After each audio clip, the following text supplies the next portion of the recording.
राधा करावचित पल्लव वल्लरी के। राधा पदांक विलसन मधुर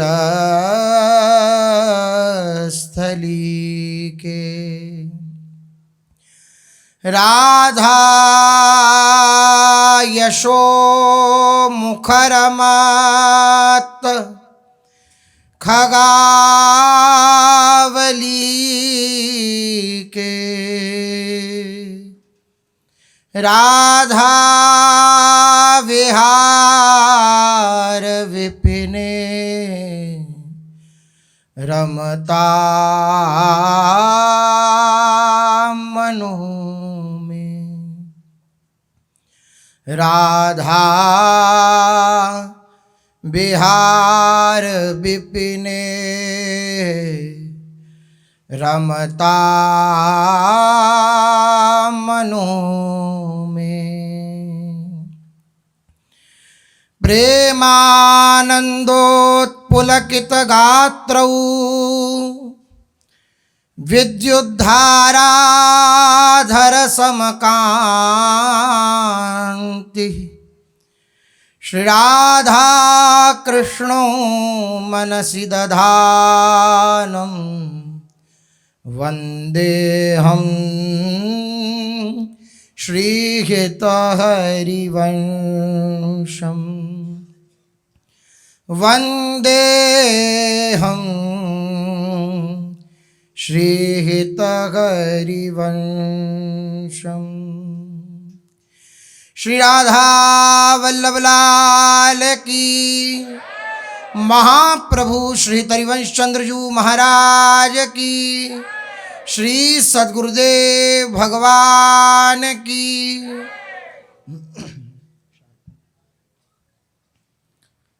रसघन मोहन मूर्ति ठाकुर श्री राधा वल्लभ लाल जी महाराज, अनंतानंत सखियों की प्राण सजीवन मूरी श्री लाडली जी महाराज एवं इन युगल स्वरूपों को, इन विविध स्वरूपों को हृदय में नित्य प्रति नवीन रूप से दुलार करने वाले श्री सद्गुरुदेव भगवान के चरणों में दंडवत प्रणाम है। प्रेम,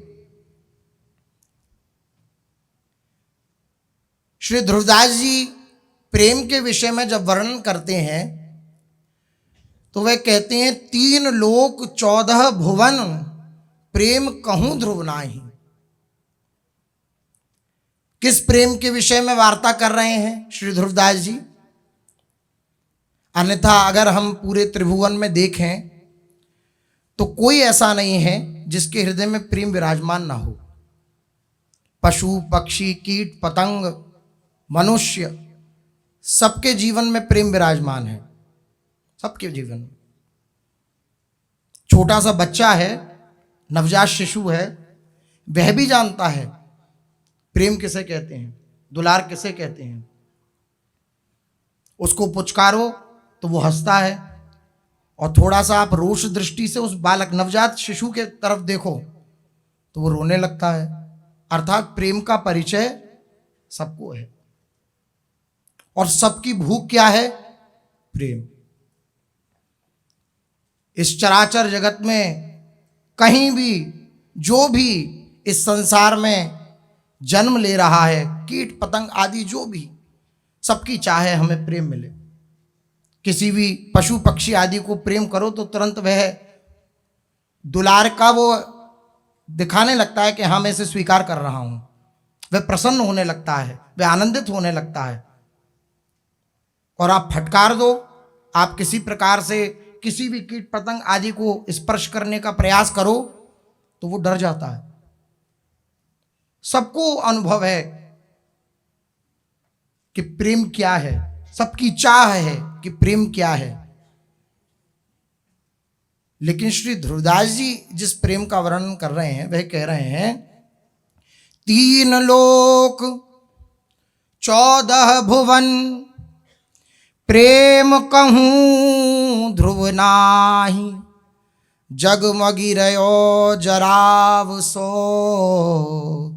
श्री वृंदावन माही।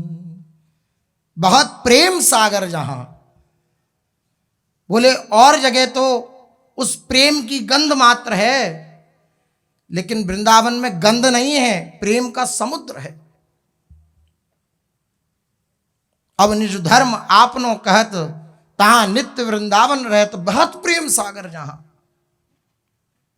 नित्य वृंदावन में, श्रीधाम वृंदावन में प्रेम की कोई धारा, प्रेम की कोई नदी, प्रेम का कोई सरोवर नहीं है। क्या है? प्रेम समुद्र है, अथाह समुद्र है। समुद्र का अर्थ क्या है? जिसकी कोई था ना पा सके। अन्यथा संसार में कैसा प्रेम है? जब प्रेमी प्रेमी मिलते हैं तो मिलन का सुख होता है, और बिछुड़ जाते हैं तो दुख होता है। श्री ध्रुवदास जी कह रहे हैं, प्रीति समान न और सुख। ये मान गए हम कि प्रीति की समानता करने वाला इस त्रिभुवन में और कोई सुख है ही नहीं, कोई सुख नहीं है इसके विपरीत। आप खूब ऐश्वर्यशाली हो जाएं, खूब धनवान हो जाएं, खूब बड़े बड़े आपके जीवन में हाथी घोड़ा हो, खूब गाड़ियां हो, और जीवन में प्रेम ना हो, कोई आपसे प्यार से बोलने वाला ना हो, प्यार से बात करने वाला ना हो, तो ये सब चीजें क्या सुख दे पाएंगी? खूब ऐश्वर्य है, खूब उसमें दिन रात उन ऐश्वर्यों को भोगा जा रहा है, लेकिन कोई प्रीति करने वाला नहीं है। जो देखता है वह मुंह बनाकर ही देखता है, तो फिर हृदय में पीड़ा होगी कि नहीं होगी? तो सबकी चाह प्रेम, हमें प्रेम मिले। यहां तक कि ऐश्वर्य को भी छोड़ देगा व्यक्ति, जब देखेगा कि इसने तो मुझे कुछ नहीं दिया, तो वो उसका भी त्याग कर देगा। उसे पिपासा रहेगी कि मुझे प्रेम मिले। और संसार में कोई प्रेम देने वाला नहीं, क्योंकि कोई मेरा है ही नहीं। सच मानिए, कोई अपना नहीं है। श्री ध्रुवदास जी कह रहे हैं, श्री राधा वल्लभ लाल बिनु तेरो कोहू नाही। कोहू नाही मतलब कोहू नाही, कोई नहीं है। श्री राधा वल्लभ लाल के बिना तुम्हारा कोई नहीं है, तुमसे प्यार करने वाला कोई नहीं है। केवल यही एकमात्र प्रेम प्रदाता हैं, और यही प्रेम का निर्वाह करने वाले हैं, ऐसे उदार कि कोई कैसा भी आ जाए।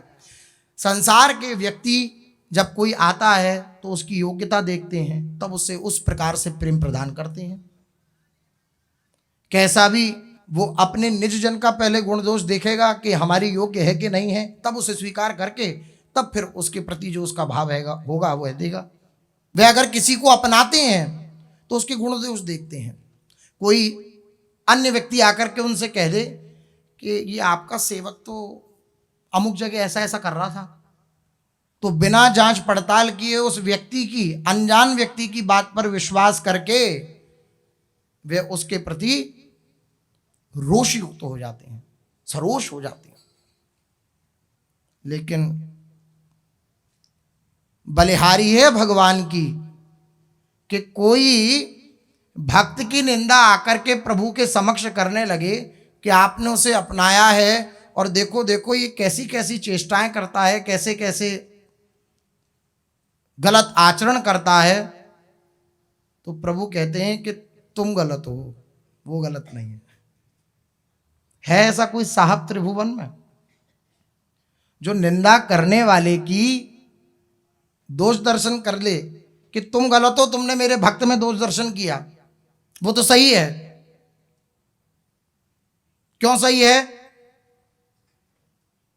बोले एक गुण है उसके पास, उसका मेरे सिवा कोई नहीं है। जब मेरे सिवा कोई नहीं है तो सब सही है, सब सही है, एक भी चीज गलत नहीं, सब सही है, टोटल। कोई गलती निकालो उसकी तो भगवान कहते हैं मेरे भक्त का द्रोही अर्जुन मेरा द्रोही होता है। अर्जुन से भगवान कह रहे हैं अगर कोई मेरे भक्त से द्रोह कर ले तो भक्त तो दैन्य होता है, वो मेरे द्वारा पुष्ट होता है, उसके हृदय पर कोई फर्क नहीं पड़ता, लेकिन मुझ पे फर्क पड़ जाता है। याद रखना अर्जुन, मेरे भक्त का द्रोही मेरा द्रोही है ऐसा कोई त्रिभुवन में प्यार करने वाला? इसलिए ध्रुवदास जी कह रहे हैं 3 लोक 14 भुवन प्रेम कहूं ध्रुव नहीं। कहीं प्रेम नहीं है, केवल प्रेम करने वाले हैं तो श्री राधा वल्लभ लाल, श्री ठाकुर जी, बस यही प्रेम करते। और उनका निज धाम ये वृंदावन है, यहाँ प्रेम का समुद्र बहता रहता है। कह रहे प्रीति समान न और सुख, प्रीत के समान और कोई सुख नहीं है। त्रिभुवन में सब प्रीति की इच्छा रखते हैं, और जब इस प्रीति जिससे हम प्रीति कर रहे हैं उसका बिछुड़ना हो जाए तो दुखहु होता पार, दुख भी बहुत होता है। बिछुरत एक प्राण हर ले। जो संत महापुरुष जन हैं उनसे जब प्रीति होती है और कालांतर में कभी उनसे बिछुड़ा होता है तो इसके समान कोई दुख है क्या? प्राण हर ले। बड़े बड़े महापुरुषों के ऐसे चरित्र आते हैं, उनके गुरुदेव अंतर्ध्यान हुए तो तत्काल प्राण छोड़ दिए। ऐसे हरिवंश महाप्रभु के चरित्र में भी बहुत से ऐसे उदाहरण हैं उनके निज जनों के, कि सुना कि हित महाप्रभु पधार गए तो तुरंत प्राण छोड़ दिए। श्री स्वामी जी के परिकर में तुरंत प्राण छोड़ दिए, जैसे सुना स्वामी जी पधार गए। तो बिछुरत एक प्राण हर ले। बोले प्रीति समान न और सुख, दुखहु होता पार, मिलबो सुख दुख बिछुरबो ये कीनो निर्धार। मां मिलन जब होता है तो सुख होता है, और जब बिछुड़न होता है, विश्राव होता है तो दुख होता है। लेकिन बलिहारी है वृंदावन के प्रेम की महाप्रेम निजु मधुरयति,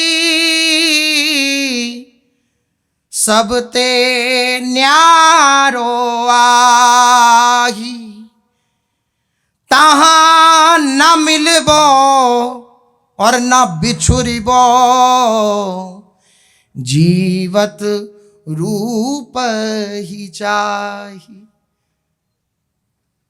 बोले संसार में जितना भी प्रेम देखा जाता है वहां तो बिछुड़न पे दुख होता है और मिलन पर सुख होता है, लेकिन वृंदावन का जो ये महाप्रेम है, तहां ना मिलबो और ना बिछुरबो, ये बड़ी पहेली है।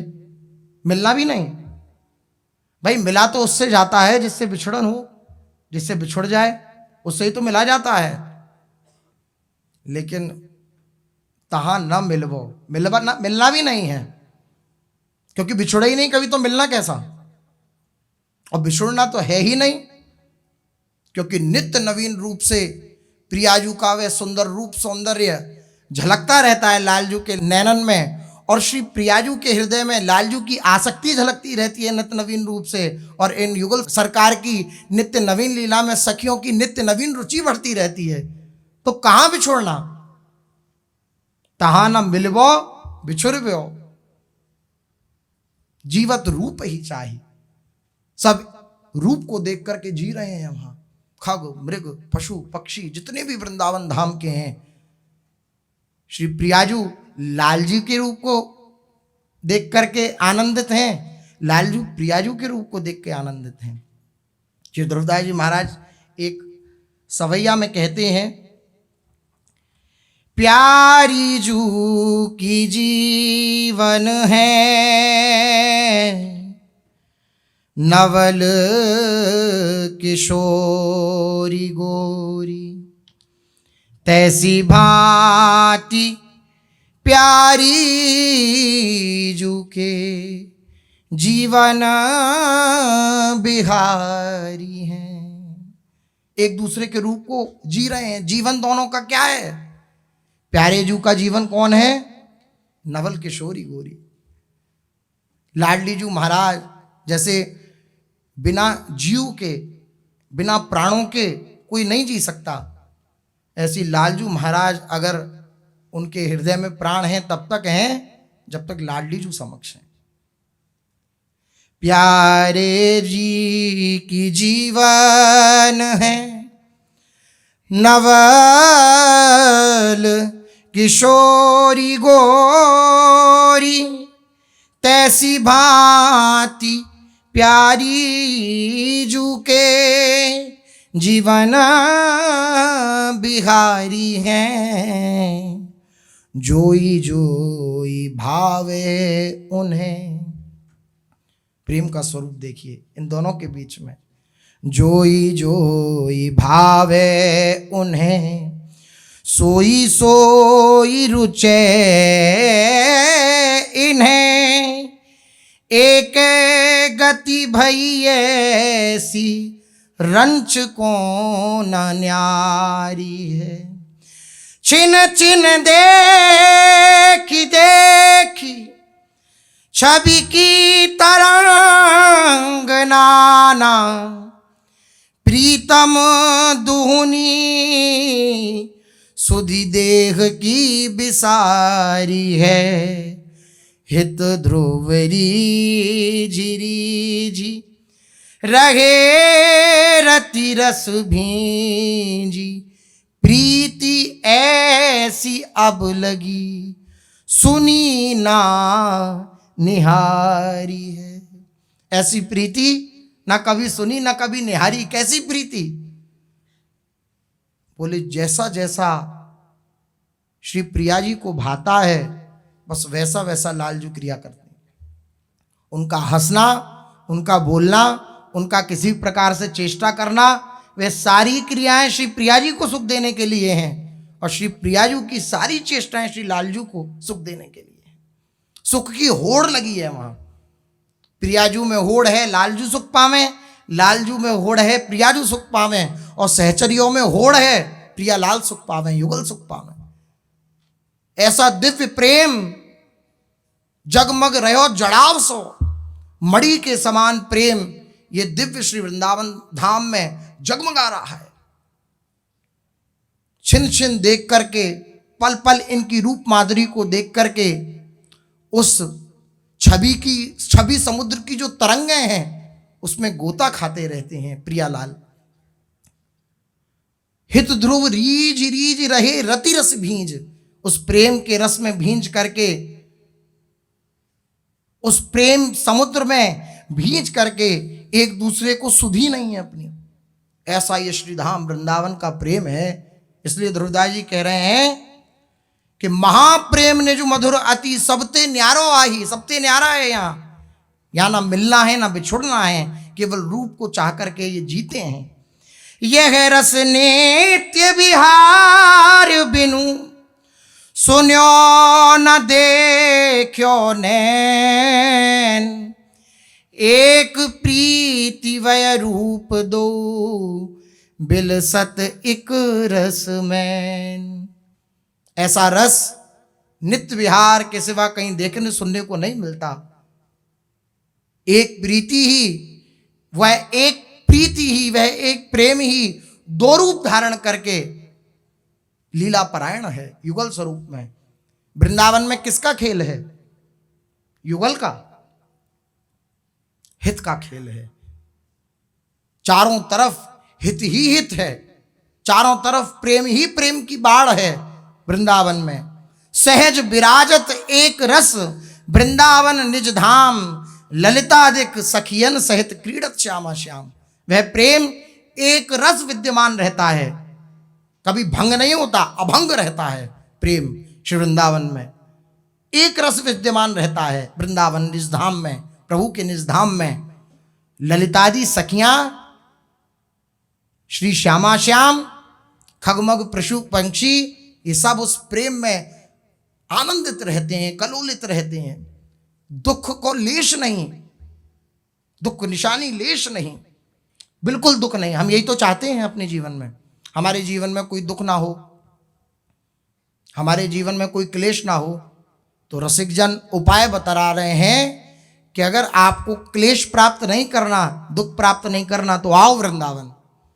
यहां दुख का लेश नहीं है, दुख की गंध नहीं है, क्योंकि यहां पर सुख स्वरूप प्रियालाल विराजमान है। इन प्रियालाल की क्रीड़ा वह प्रेम कराता है, वह हित कराता है। जिस हित की उपासना में श्री जी ने कृपा करके हमें आश्रय दिया, श्री गुरु कृपा से, इष्ट कृपा से, उसी हित की उपासना जो प्रियालाल के हृदय में खेलता है, जो हित जो वृंदावन में समस्त लीला करवाता है, वह प्रेम रस ही, उसकी उपासना हमें प्राप्त हुई है। नायक तहा ना नायिका रस करवावत केली, वहां ना कोई नायक है ना नायिका है, केवल वो रस, वो प्रेम रस ही सारी केली करवाता है। वही केली सखियों के हृदय को भाती है, वही केली वृंदावन के समस्त चर अचर को आनंदित करती है। वही प्रेम केली, वही प्रेम समस्त हृदयों में विराजमान रह करके सबको आनंदित करता है। उस हित की चर्चा, उस प्रेम की चर्चा बिना गुरु कृपा के संभव नहीं है। पर पूज्य श्री महाराज जी की आज्ञा हुई है कि श्री हितरिवंश महाप्रभु का ही चरित्र, अब क्योंकि हितोत्सव आने वाला है, उनके चरित्र का वर्णन, तो इस हित का, इस प्रेम का चरित्र वर्णन करना साधारण बात नहीं है। श्री नाभाजी महाराज को जब आज्ञा मिलती है श्री अग्रदेवाचार्य जी की कि आप चरित्रों को लिखो, तो वह भी कहते हैं कि मैं रामकृष्ण के चरित्र तो गा सकता हूं, लेकिन भक्तों के चरित्र नहीं गा सकता। बोले हम तुम्हें आशीर्वाद देते हैं, हमारा संकल्प तुम्हारे साथ लगा है, तुम चिंता मत करो, तुम गाओ। जो जो भक्त का तुम स्मरण करोगे वह तुम्हारे सामने प्रत्यक्ष हो जाएंगे और तुम्हें अपना चरित्र स्वयं बताएंगे। देखिए गुरु कृपा,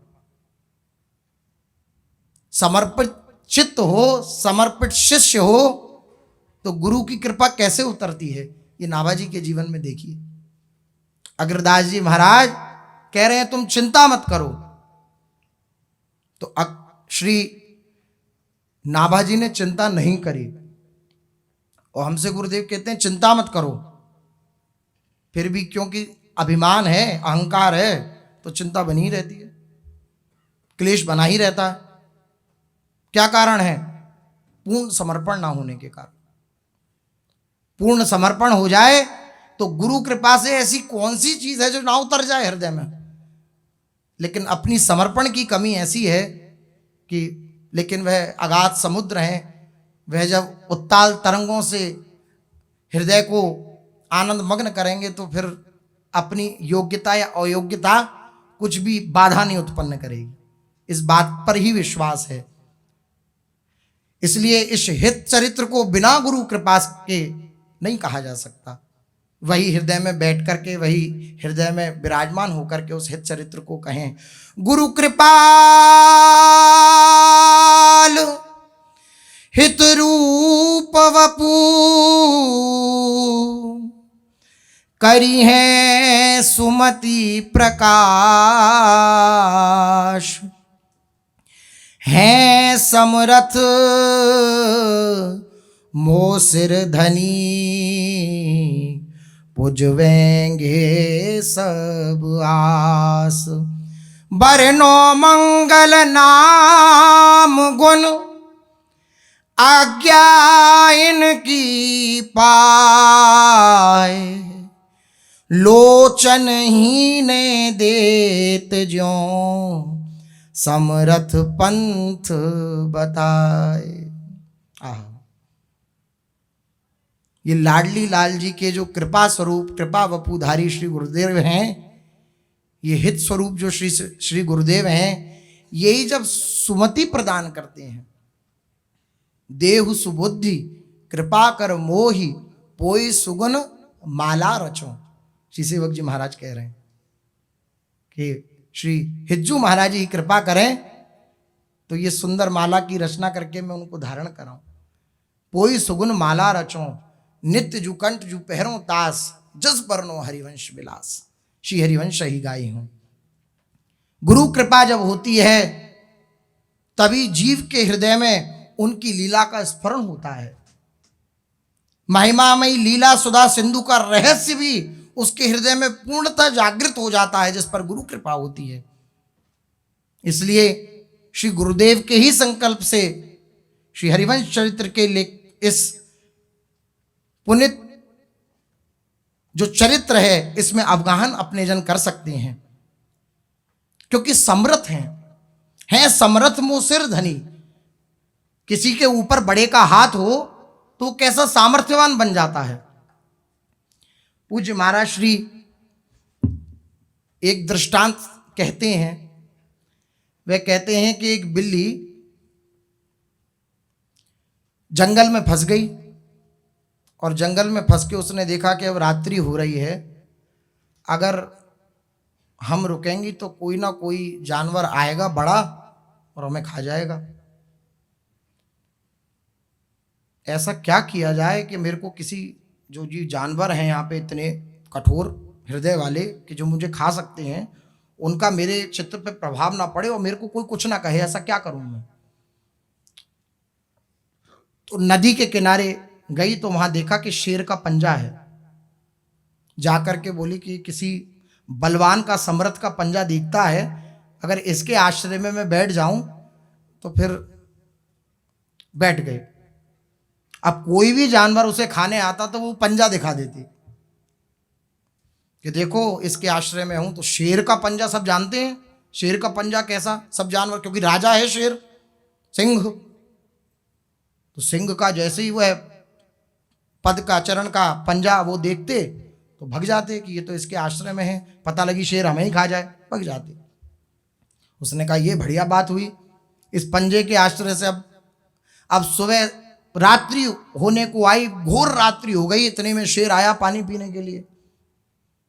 अब ये तो जानती नहीं थी, इसने कहा खबरदार हमारे पास आओ, अगर तो देख रहे हो ये पंजा, सुबह से इसी पंजे के भरोसे में निश्चिंत हूं। तो शेर बोला, सिंह बोला कि किसका पंजा है तुम जानती हो? ये तो नहीं पता। बोले ये मेरा ही पंजा है। अच्छा। बोले तुम सुबह से इसके बल पे निश्चिंत हो, आनंदित हो, तुम्हें किसी का भय नहीं, किसी ने तुम्हें कष्ट नहीं पहुंचाया? बोले नहीं। बोले अच्छा तुम मेरे भरोसे हो? बोले हाँ आपके भरोसे हो। बोले अब तुम चिंता मत करो। हाथी को बुलवाया, उसको उसके ऊपर बिठवाया, बोले पूरे जंगल की सैर करवाओ। समर्थ का अगर हाथ सर पे रहे तो आनंदित होकर के फिर बिल्ली के बच्चे की तरह घूमना है, आनंदित होना है समर्थ मुँह सिर धनी, पुजवेंगे सब सारी आशाओं का भरण पोषण वे समर्थ ही करेंगे, वे समर्थ गुरुदेव ही करेंगे। इसलिए वर्णो मंगल नाम गुण आज्ञा इनकी पाए, इनकी आज्ञा के अनुसार इनके ही नाम गुण रूप का, क्योंकि गुरु गोविंद न भेद कराही। गुरु और गोविंद में भेद नहीं है, और गोविंद और श्री हरिवंश महाप्रभु में भेद नहीं है, हरिवंश भेद नहीं हुए। जैसे गुरु और गोविंद में भेद नहीं है, ऐसी गोविंद और हरिवंश चंद्रजू में भेद नहीं है, एक तत्व है। वही प्रेम सबके हृदय में विराजमान होकर आनंद प्रदान कर रहा है। बोले जैसे कोई अंधा हो और कोई समृद्ध उसे मिल जाए आंख वाला, तो उसको कोई भय नहीं रहता। लोचन हीने देत ज्यों समर्थ पंथ बताए, उसे ये विश्वास हो जाता है कि मैं तो अंधा हूं लेकिन ये समृद्ध है, इसके पास आंख है, ये मुझे पूरे रास्ते जहां भी मुझे जाना है वहां पर मुझे ये सकुशल लेके चला जाएगा। जैसे अंधे को एक समर्थ आंख वाले का भरोसा होता है, ऐसी हम ज्ञानांधों को जो अज्ञान अंधकार में नित्य तल्लीन रहते हैं, उनको केवल और केवल गुरुदेव का ही भरोसा है। वही आंख वाले हैं, वही उस युगल छवि का दर्शन करने वाले हैं, वही युगल सरकार हैं, वही उन्हीं का आश्रय लेकर के उनके चरित्र का वर्णन कर रहे हैं।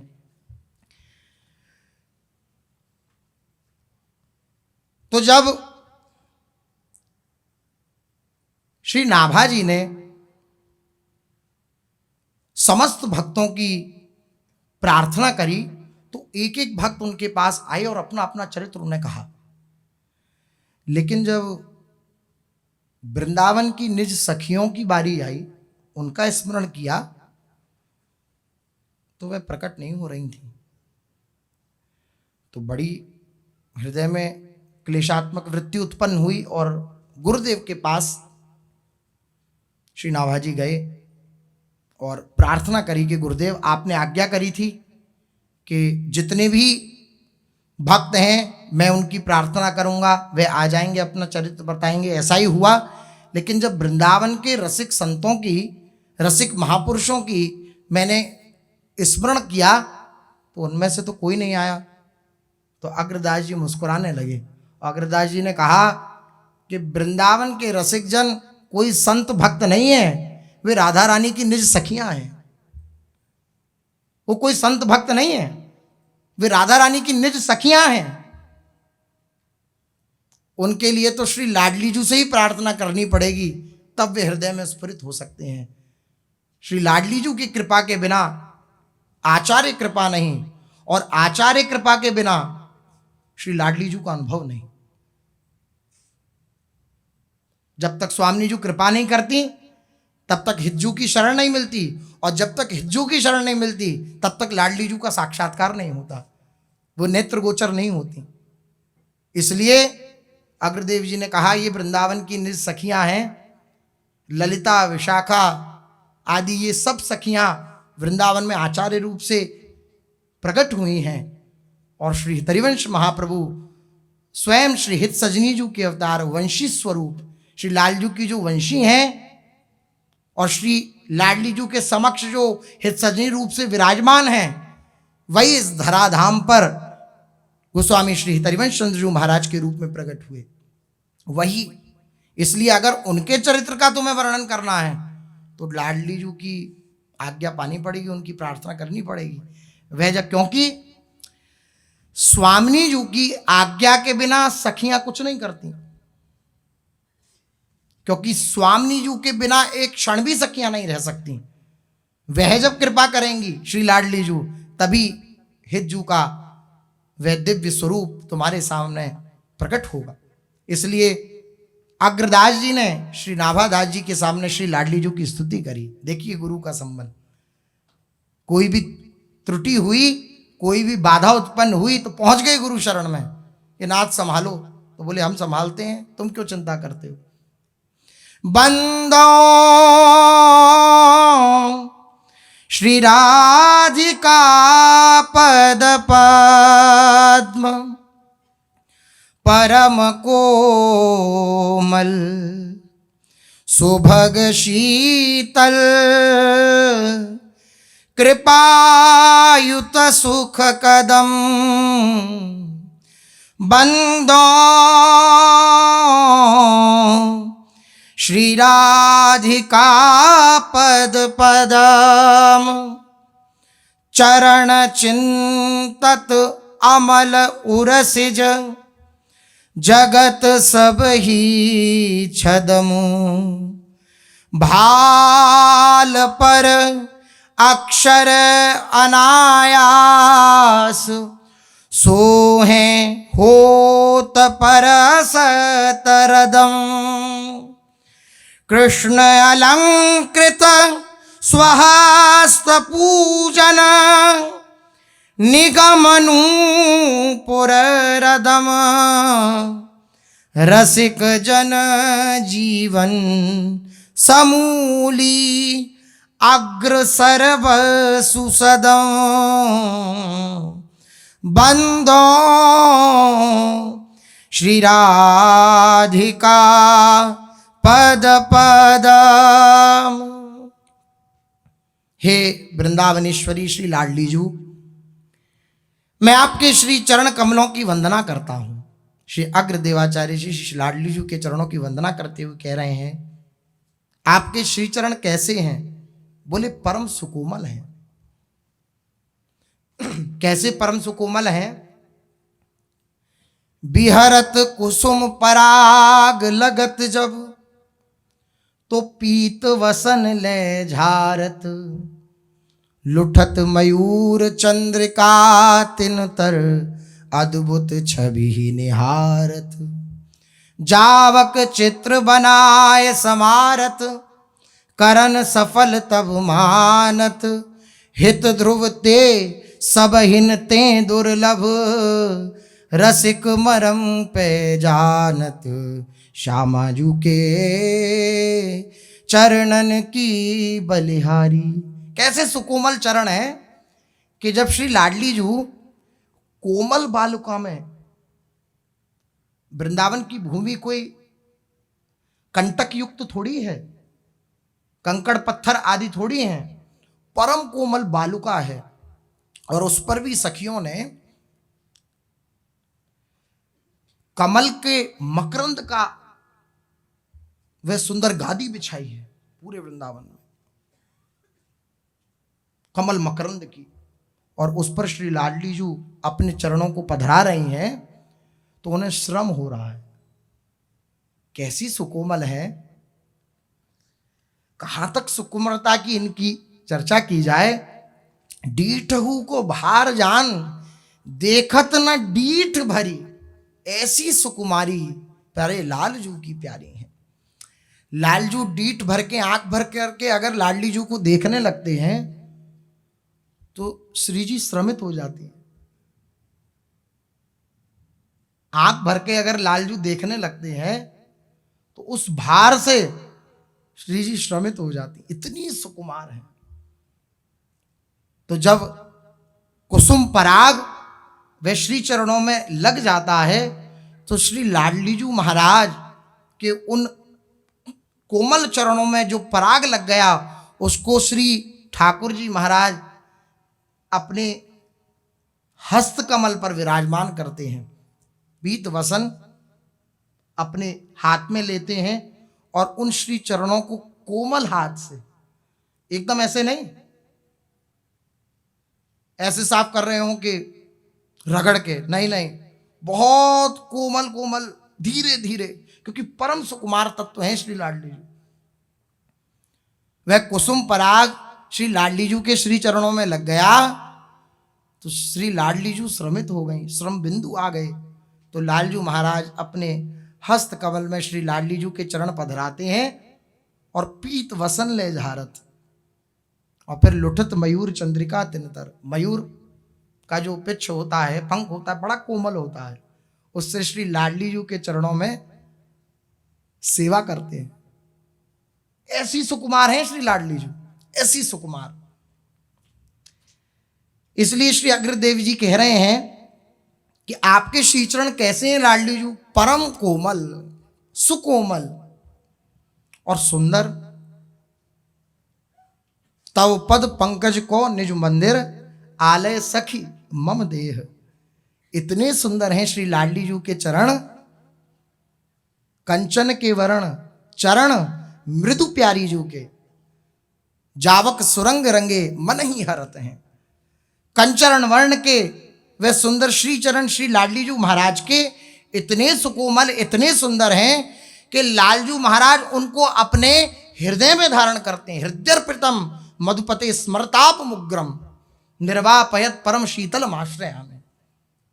उन कोमल श्री चरणों को, उन कोमल चरण कमल को श्री लालजू महाराज तब पद पंकज को निज मंदिर, उनके पद पंकजों को, उनके चरण कमलों को अपने निज मंदिर में श्री लालजू महाराज धारण करते हैं, निवास करते हैं।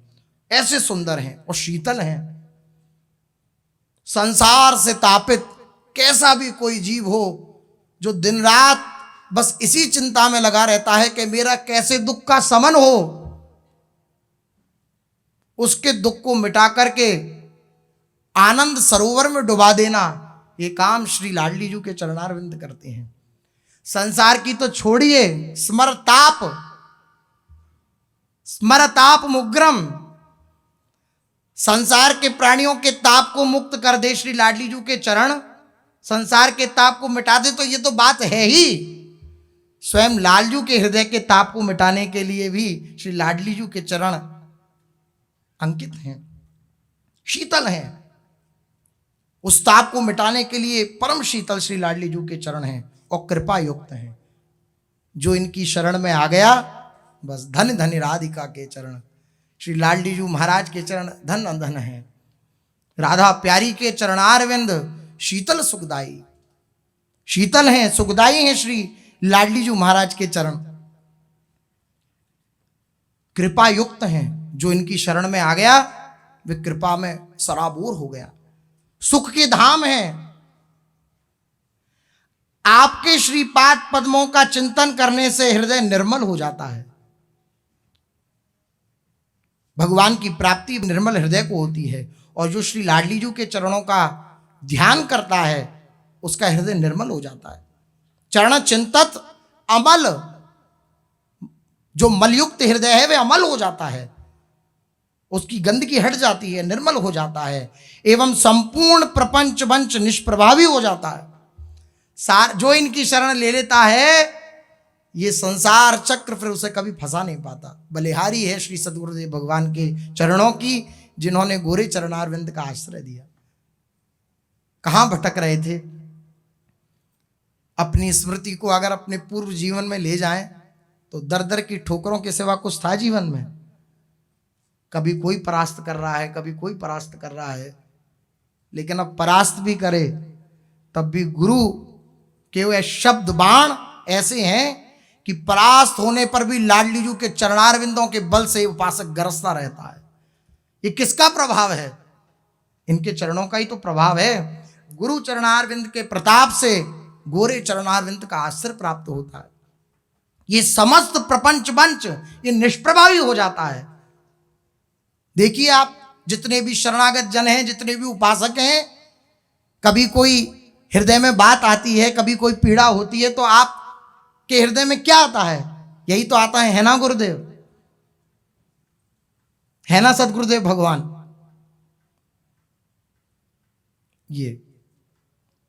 ये बात हृदय में आती, समस्त प्रपंच वंच निष्प्रभावी हो जाता है।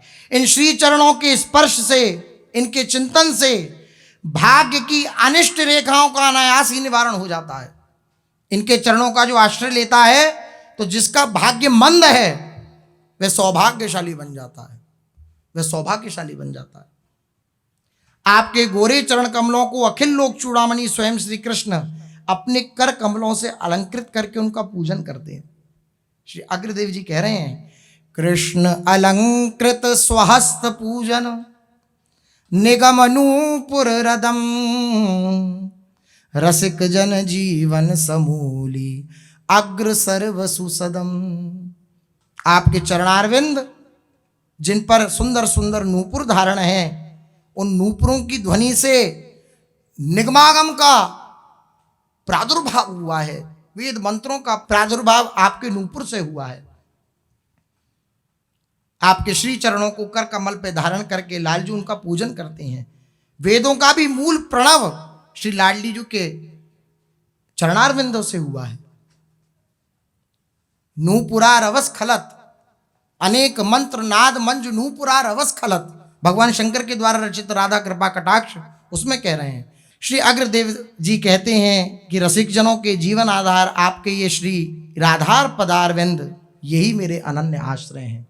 जैसे ही प्रार्थना करी श्री लाडली जी की, तुरंत श्री लाडली जी ने कृपा करी और अपनी सखी को आदेश दिया कि जाओ श्री नाभाजी को दर्शन दो जाकर के। तब फिर नाभाजी के समक्ष श्री हितरिवंश महाप्रभु आए और अपनी लीला चरित्र का वर्णन किया। इसलिए श्री वृंदावन में जो नित्य नवीन रूप से विराजमान ये जो हित है, प्रेम है, जो वृंदावन में प्रभावी है, वही हित आचार्य वपु धारण करके धराधाम पर प्रकट होता है। वही हित श्री लालजू के हृदय में लाडली जू की आसक्ति के रूप में विराजमान है। वही हित श्री लाडली जू के हृदय में लालजू की आसक्ति के रूप में विराजमान है। और वही हित वंशी स्वरूप से श्री लालजी के कर कमलों में विराजमान है। और वही हित सजनी रूप से सखियों के मध्य में विराजमान है। वही हित, वही प्रेम, हित स्वरूप सो विविहिये वंशी विविकर माही सखी स्वरूप सखीन में यो हित निकट रहाही। श्री तरिवंश चंद्र महाप्रभु के स्वरूप का गान 4 रूपों में करते हुए कह रहे हैं सुधर्म बोधनीकार, कह रहे हैं हित रूप में, सखी रूप में, वंशी रूप में और आचार्य रूप में ये हित ही प्रकट है। जो परात्पर प्रेम तत्व श्री लाडली लाल के हृदय में परस्पर प्रेमासक्ति के रूप में हित स्वरूप में विराजमान है। श्री लालजू के कर कमलों में श्री राधा यशोगान कारिणी युगल की नित्य संगनी वंशी रूप से विराजमान है। वंशी क्या है? हित है, प्रेम है। वंशी तत्प्रेम रूपिका, प्रेम का स्वरूप है वंशी।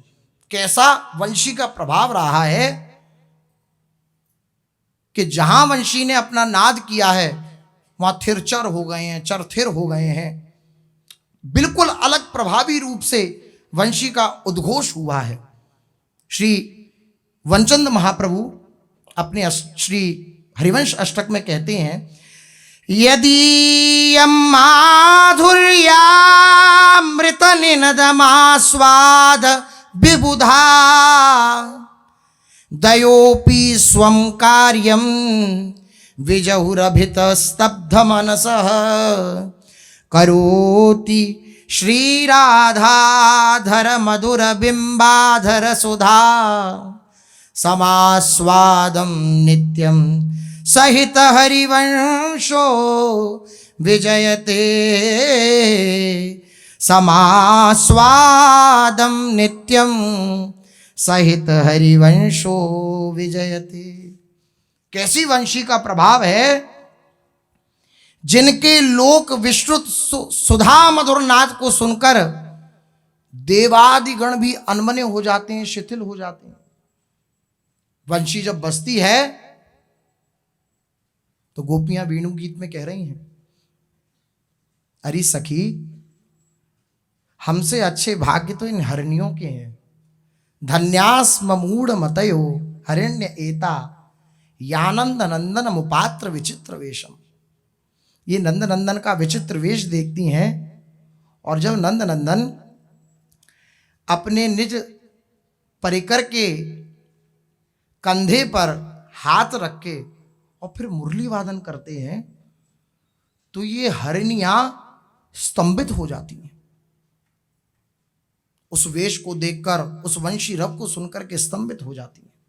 पशु पक्षी गौ यमुना आदि जितने भी चर हैं वे थिर हो जाते हैं, और जितने भी स्थिर हैं वे, जितने भी चर हैं वे स्थिर हो जाते हैं, और जितने भी स्थिर हैं वे चर हो जाते हैं, वे चलायमान हो जाते हैं।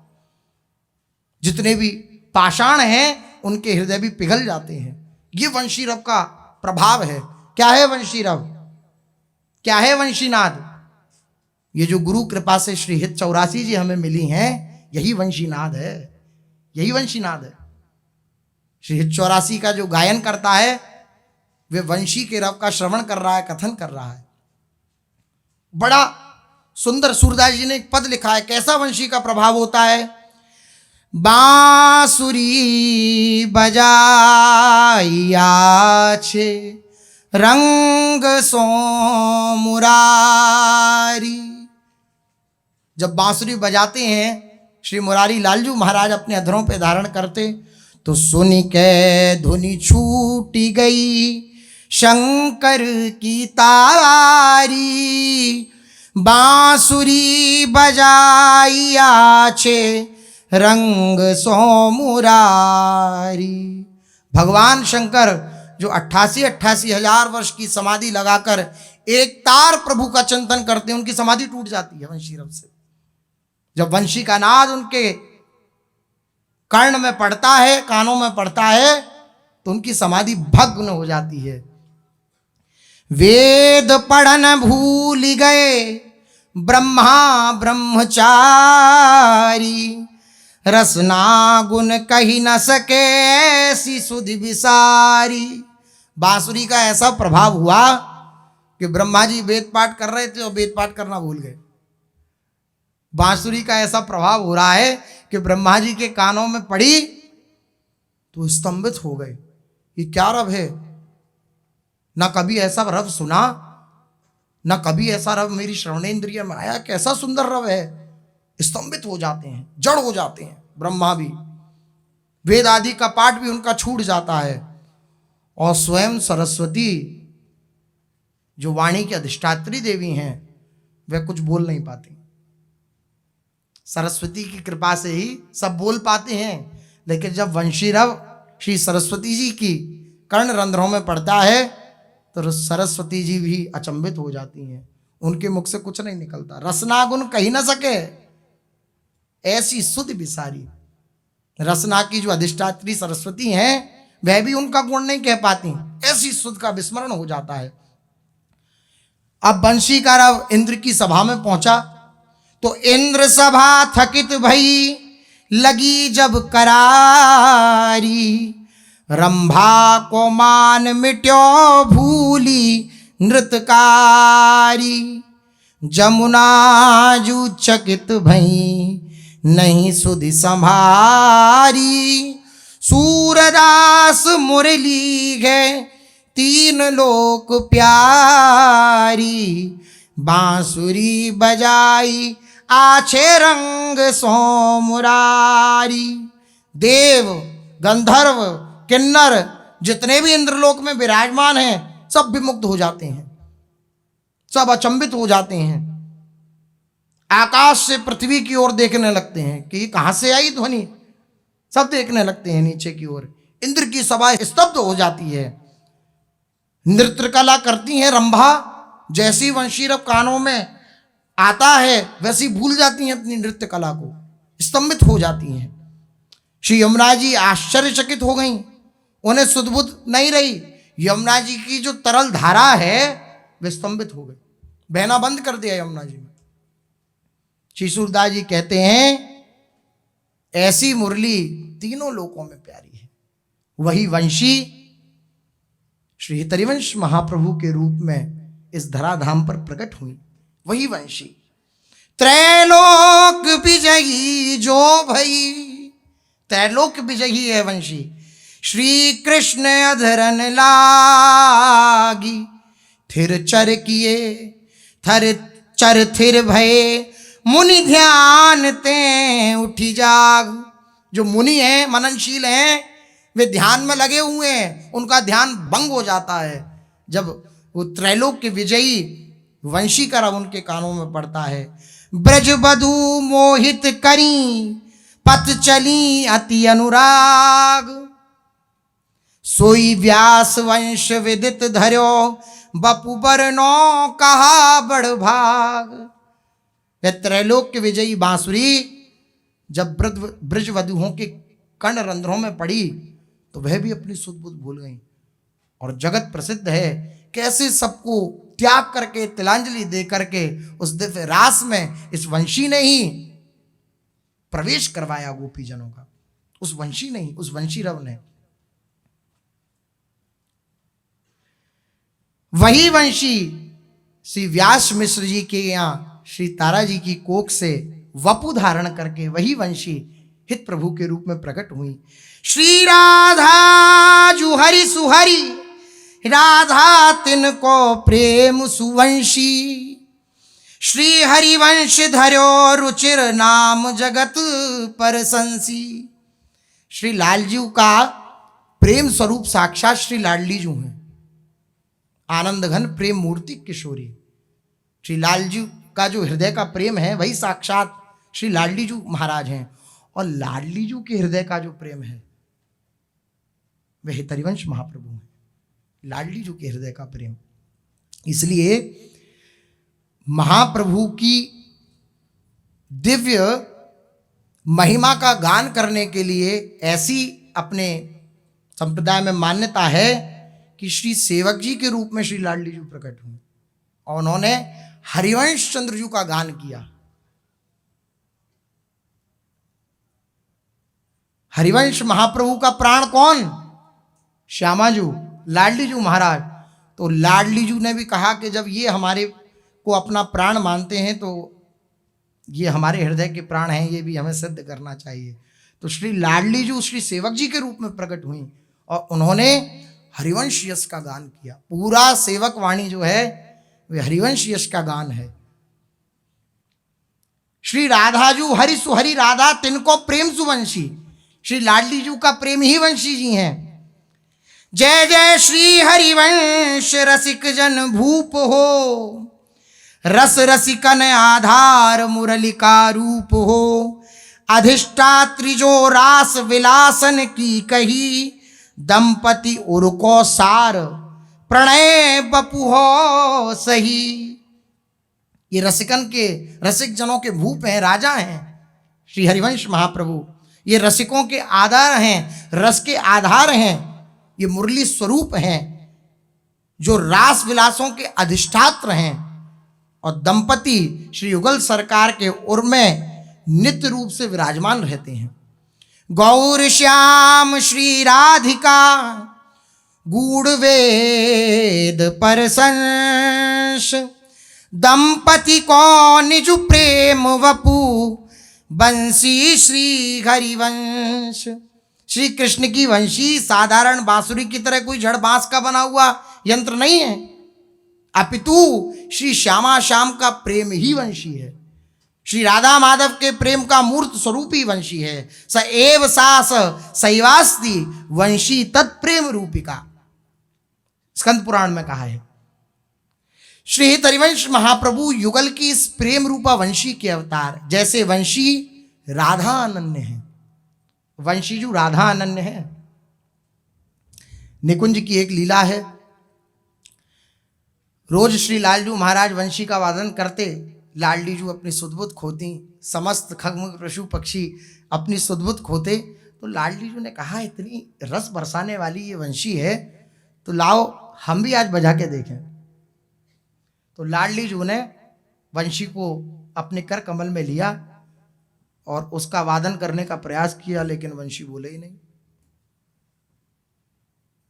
यद्यपि 64 कला निपुण हैं, 4 गुना ज्यादा हैं लालजू महाराज से, लेकिन वंशी वादन लाडली जू बड़ी भोरी है ना। अरे लालजू ये वंशी बोले क्यों नहीं है? तो सारी सखियां उनके भोरेपन पर मुस्कुराने लगी। लालजू महाराज तो उनके भोरे स्वरूप को देख करके आनंदित होने लगे, बोले कैसे? सखियां बोली, लाडली जू ये वंशी जो है ये आपकी अनन्य है, ये वंशी राधा नाम के सिवा अपने मुख से कुछ निकाल ही नहीं सकती, इसलिए लालजू वंशी बजाते हैं। क्या बजाते हैं वंशी में? राधा राधा नाम। रटरी मुरली राधे राधे, राधा राधा राधा राधा राधा।